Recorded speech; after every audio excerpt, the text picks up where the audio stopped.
Unit 2. Exercise 1. They often say people look like ants when seen from a great height. I lean forward a little in my seat and look out of the window. Our flight to Peru has yet to reach cruising altitude. Below us, I can just about make out roads, houses, and fields, cows in a pasture here and there, a village, and a city in the far distance. It's not a bad comparison, I think. Everything I can see from up here is something I have encountered in my research on ants, fixed roads, spectacular buildings, agriculture, livestock farming. I let myself sink back into my seat. The parallels don't stop there if you think about it. Ants live in cities, just like people. In times of peace, they go about their work, sharing the labor fairly. Each has a job, from the wet nurses in the nursery to the architects, construction workers, and housekeepers in the nest, to the hunters and gatherers who ensure that everyone is fed. But peace does not last forever, even among ants. Neighbors fight over the borders to their territory and wage bitter wars on one another.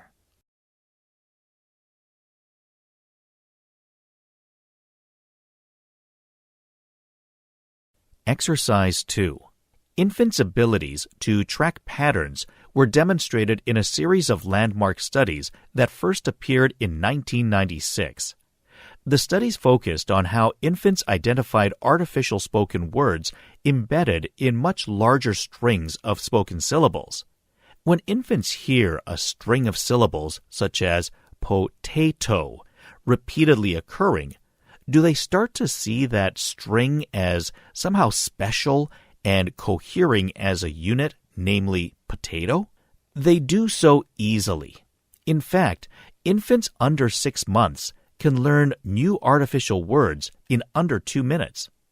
They are artificial to make sure infants don't already have experience with them as words.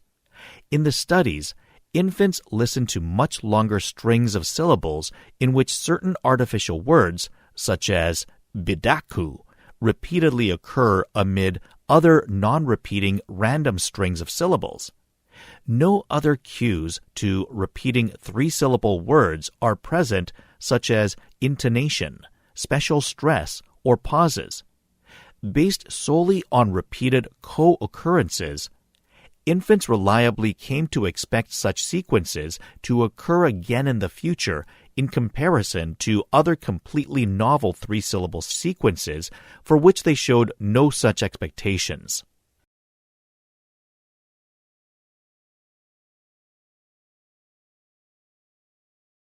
Exercise 3.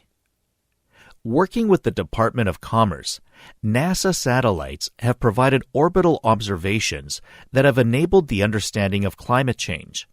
Satellites track weather patterns and measure the effectiveness of farming methods and innovations in agriculture, which have helped to feed millions more than we could have dreamed possible before the space age. The collection and distribution of fresh water, rapidly becoming one of this century's most valuable resources, is monitored globally.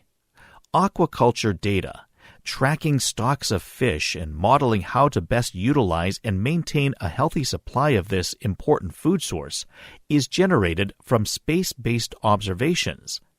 The identification of mineral resources is increasingly performed via satellite imagery. Satellites are also a part of the global traffic control system for aircraft. Even ground transport, trucks, trains, and the like is monitored from orbit. In short, much of what drives modern civilization is affected and in most cases improved by the use of data obtained from satellites.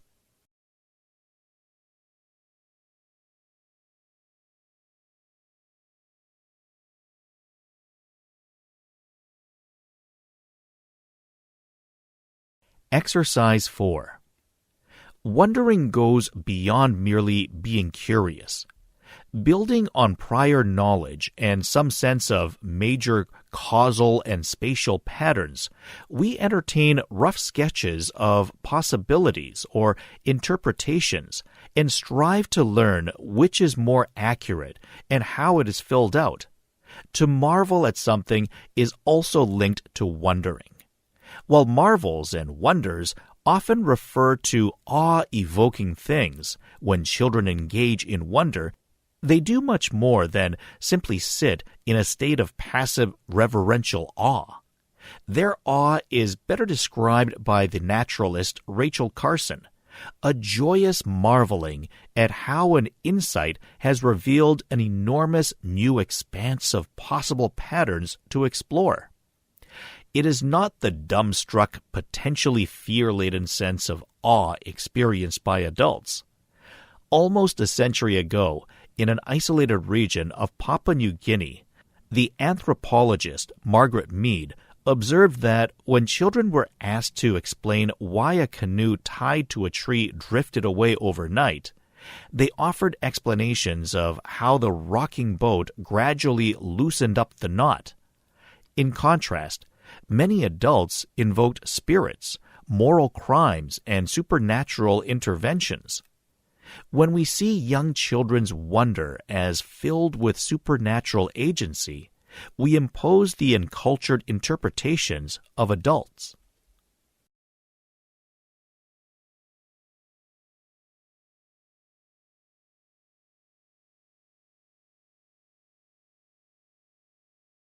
Exercise 5. One couple created a very personal way to commemorate their participation in space missions. In the early 1960s, Toni Foster and her husband Robert L. Bob Foster, an engineer who worked for McDonnell Aviation, the contractor that built NASA's Mercury and Gemini space capsules, had a tradition. Whenever Bob completed a project, he gave Toni a new charm for her charm bracelet. These space-themed tokens celebrated the end of significant professional projects and offered a gift to make up for being away so much during intense periods of work. The charms also recognized how she contributed to his career by taking care of their children and home, allowing him to spend time away as chief engineer on Project Mercury and operations manager on Project Gemini. Although the bracelet is now missing its clasp and is too short to be worn, the charms hanging from the delicate gold links tell an important story about the people who made human spaceflight happen.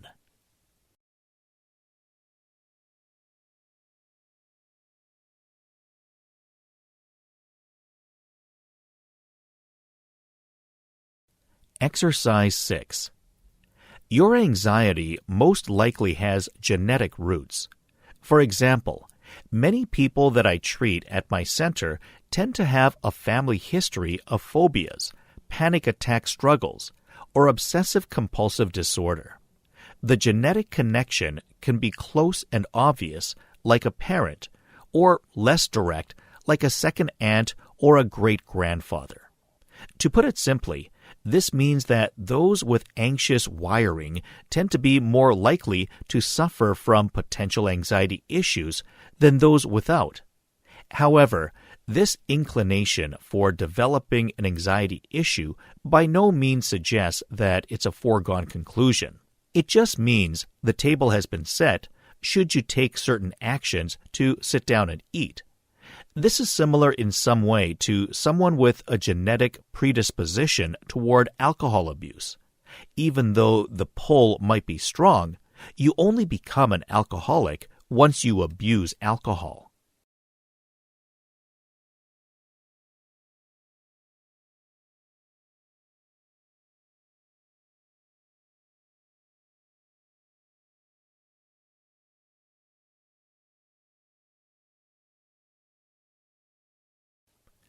Exercise 7.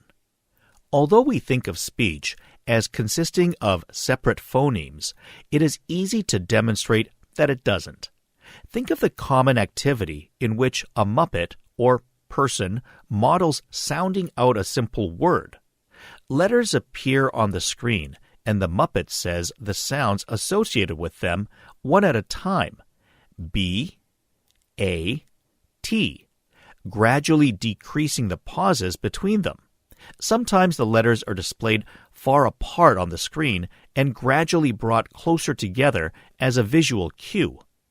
The sounds do not fuse into bat, no matter how rapidly in succession they are spoken, because it does not consist of three separate segments. A discontinuity always occurs at the very end, when the rapidly but separately pronounced phonemes are followed by the word pronounced as a whole. How to get from one to the other, the Muppet does not say. The activity is useful because the child learns about letters and their sounds. It encourages the fiction that words consist of separate segments, even as it demonstrates that they do not.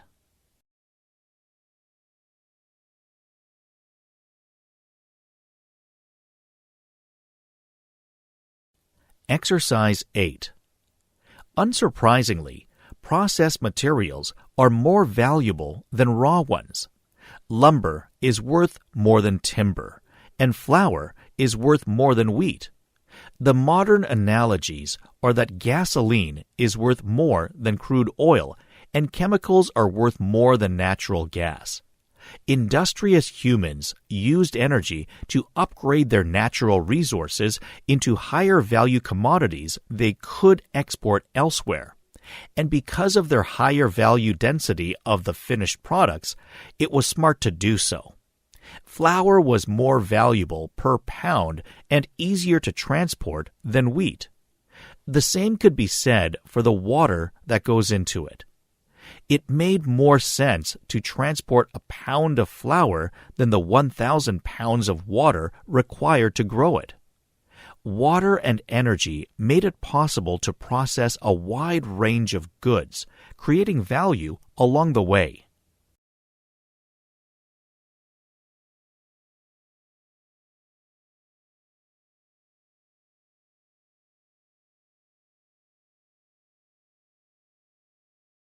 Exercise 9. Authenticity and objective success are independent of each other.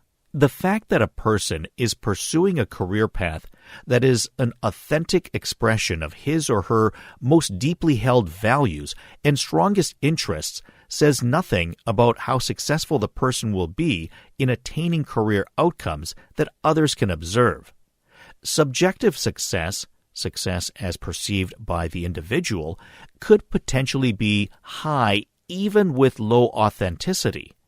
While this might seem counterintuitive, consider a person who had created an organization that was very successful, creating a huge fortune for the person. The person might subjectively see herself as being highly successful in this venture. But what if that person's true passion was for art? And what if her original dream was to spend her career as a painter? Her authentic self would be a painter, but her actual self had become an executive whose life had little room for art.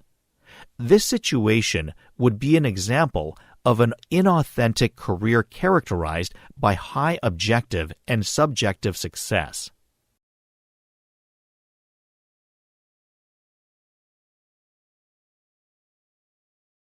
Exercise 10. The philosopher Timothy Morton calls global warming a hyperobject, a thing that surrounds us, envelops and entangles us, but that is literally too big to see in its entirety. Mostly, we perceive hyperobjects through their influence on other things: a melting ice sheet, a dying sea, a buffeting of a transatlantic flight. Hyperobjects happen everywhere at once, but we can only experience them in the local environment. We may perceive hyperobjects as personal because they affect us directly, or imagine them as the products of scientific theory. In fact, they stand outside both our perception and our measurement.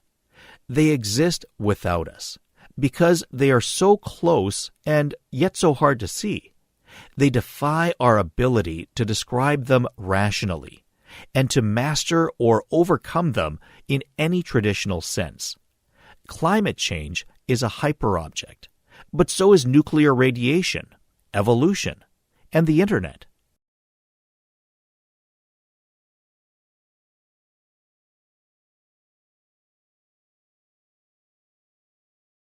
Exercise 11. While media are a significant cause of change in the social order, rarely are they the only one or largest one. Thus, while the emergence of television likely contributed to changing notions of childhood, several other socio-cultural factors may have strengthened this process. One particularly relevant factor has been a shifting balance of power in the family. Unlike the traditional top-down family communication style of the 1950s, today's parents negotiate with their children about what they may or must do, and both parties have a say in the outcome. Parents feel it is important to involve their children in family decisions so that they can learn to make choices and develop their identities. The parental motto has changed from behave yourself to be yourself. Parents are more indulgent, feel guilty more often, and want the best for their children. They want to be cool parents, more their children's friends than authority figures.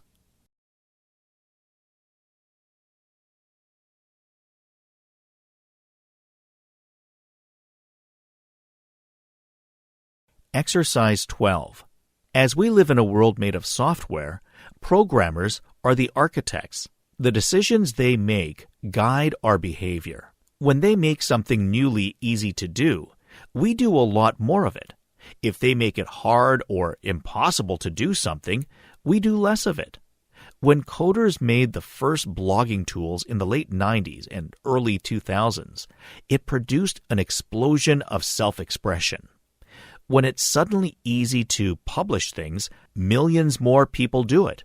And when programmers invented file-sharing tools around the same time, a shudder ran through the entertainment industries as they watched their lock hold on distribution suddenly evaporate. In fact, they fought back by hiring their own programmers to invent digital rights management software, putting it in music and film releases, making those wares trickier for everyday folks to copy and hand out to their friends. They tried to create artificial scarcity. If wealthy interests don't like what some code is doing, they'll pay to create software that fights in the opposite direction. Code giveth, and code taketh away.